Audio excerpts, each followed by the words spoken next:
immuniteti past, gemoglobini past, jigarida muammosi bor, yurak qon tomirida muammosi bor.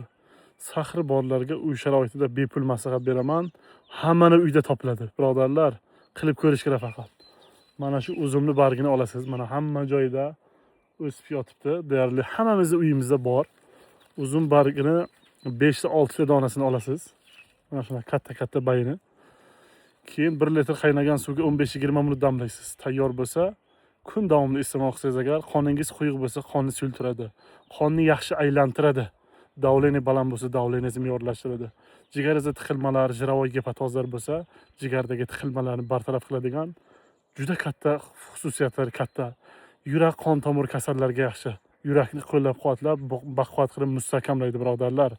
Bu to'g'ri, odamlar hamma joyda bor, foydasi yo'q deyish mumkin, lekin tabobat olamida foydasi juda katta. Qilib ko'ring, xudo xolasa foydasini ko'rib, rahmatini aytaverasiz. Sahri bor odamga ham yaxshi. Uy sharoitida sahringizni me'yorlashtiradi. Qiyin emas, mana 4 ta 5 ta donasini yulib olasiz bargini. 1 litr qaynagan suvga 15-20 minut damlaysiz. Tayyor bo'lsa kun davomida ichasiz, tamom. Jigaringizni davolaydi, yurak qon tomir kasallarga yaxshi, sahringizni me'yorlashtiradi. Ko'p insonlar qoni kam hozir. Mana shuni damlab iching, qonni ko'paytiradi, holsiz. Holsizlikning oldini olib, odamni baquvvat qilib, immunitet bilan gemoglobinni ko'tarib beradigan o'sha mashhur tok bargi, uzum bargi. Do'stlaringizga jo'natmang, xudo xolasa foydali bo'ladi. Uy sharoitida qilib ko'ring, xudo xolasa effekti bo'ladi. Mana tabiat.